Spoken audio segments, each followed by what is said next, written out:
This video is sponsored by Adorama. Now with the release of the new DJI Mini 3, there might be some people out there that have been flying this right here, the DJI Mini 2. And even though this drone is 2 years old, it is still one of my favorite drones to fly. But you might be wondering, is it time to upgrade to the next drone? And is that Mini 3 that next drone you want to jump to? So in this video, I picked out 6 features of the Mini 3 you might want to consider if you're coming from something like the Mini 2 or possibly looking at either picking up the Mini 2 or the Mini 3. Let's go through that in this video. And if you guys haven't seen my full Mini 3 video, make sure you guys watch it. I'll also link it above as well as down below in the video description. Now for the first reason why you might want to jump over to the Mini 3 from the Mini 2 is this right here, the DJI RC. When this got released about a year ago, this has pretty much been my go-to remote control because it does work with all of DJI's latest drones. Now, one of the reasons why you might want to jump over to the RC is because with the RC N1 remote, you have to actually use your mobile device. And a lot of times when I go out there flying,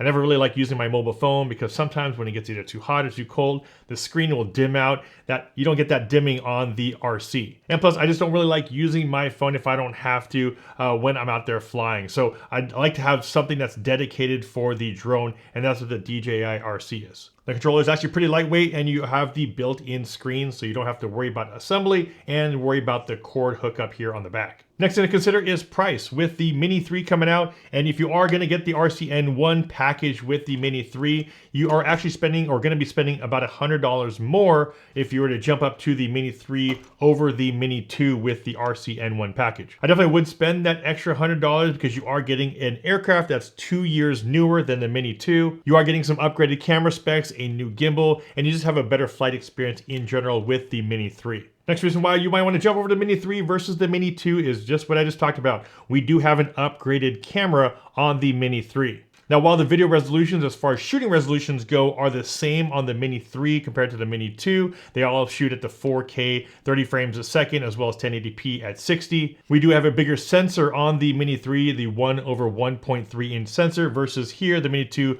the 1/2.3 inch CMOS sensor. Also, when it comes to low light shooting, we do have a larger aperture here on the Mini 3. We have an f1.7, where here we have an f2.8. That larger aperture lets in more light, so in low light scenarios, you will have a little bit better quality with the Mini 3. And before we jump into the next reason why you might want to upgrade, a quick word from today's sponsor, Adorama. And for those who aren't familiar with Adorama, Adorama is one of the most well-known online retail stores that specializes in all of your camera gear, lenses, lighting equipment, and these right here, drones from DJI and some of the other major brands. The one thing I like about Adorama's website is that they're always refreshing the homepage with top deals as well as deal of the day. Adorama will be selling the DJI Mini 3, and they also have a bunch of custom packages if you're looking at something like the Mini 2 or the Mini 3 Pro. With these custom packages from Adorama, they will actually throw in a bunch of custom accessories for little to no cost to you. So if you guys are looking at one of these drones or some camera equipment, make sure you check out the links down below. Adorama has a bunch of new sales posting on their website daily. The next reason why you might want to move up to the Mini 3 over the Mini 2, and this is actually a pretty big one, especially if you get the Fly More combo that does have the longer battery, higher capacity battery,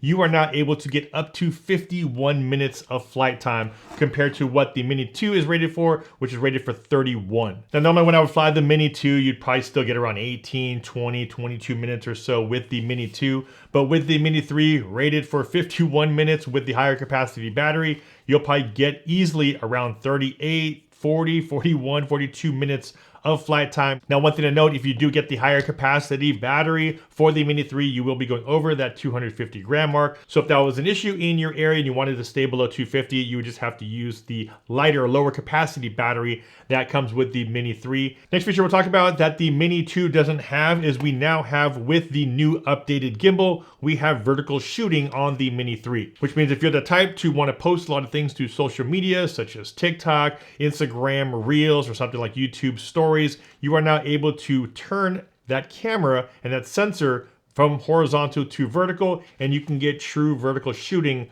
on the Mini 3. Now for me, one of the biggest drawbacks of the Mini 2 is the gimbal, especially when you're trying to fly in sport mode. I do a lot of top-down shots, which means I'm pointing my camera down, and if you're in something like sport mode on the Mini 2, whenever you're trying to fly forward, if that camera is pointed too far down, the camera will start to jerk up. There's a weird little twitch that happens, and I think it pretty much happens on everyone's Mini 2s, and that you're not able to then point straight down and fly at a higher rate of speed. Whenever you try to push forward on the joystick, while you're pointing down or lower, the gimbal will start to twitch up just a little bit. That gimbal doesn't twitch on the Mini 3 as well as the Mini 3 Pro. It doesn't do it on those drones, but it still does it on the Mini 2. And staying with the gimbal, one thing I do like about the Mini 3 over the Mini 2 is that you are able to tilt the camera 60 degrees up, where here you're only limited to about 20 degrees. With the new design of the Mini 3, you are able to tilt that gimbal up and not have to worry about hitting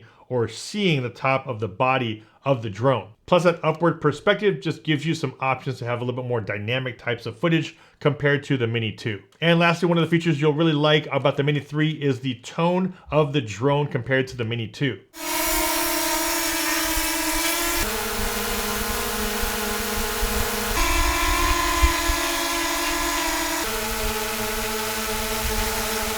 The frame and the size of the Mini 2 is a little bit smaller, but you also have a little bit smaller propellers, which means when you're up in the air, you will get a higher pitched sound in comparison to the Mini 3. There's been a bunch of times when I'm out there flying the Mini 3, going at full speed, and it's not that far away, probably 50 to 100 feet away, and this thing is still super quiet. And there it is, just some of the features I wanted to highlight from the Mini 3 compared to the Mini 2. There's definitely a lot of other features that they do have in common, and I did talk about that on my main review video. So if you guys haven't seen that already, make sure you guys check that one out. And a huge thanks to our sponsor of this video, Adorama. If you guys are looking at one of these drones or some camera gear or lighting for the holidays, make sure you guys check the links down below in the video description. If you guys want to see my full video of the Mini 3 review, make sure you guys check out this video right here. And if you guys want to see some of the reasons why you might want to move all the way up to the Mini 3 Pro, make sure you guys check out this video right over here. As always, if you guys got some value from this video, a big like would be much appreciated. This is Ultra Anastasio with FlytPath.com. I'll see you guys in the next one. Take care.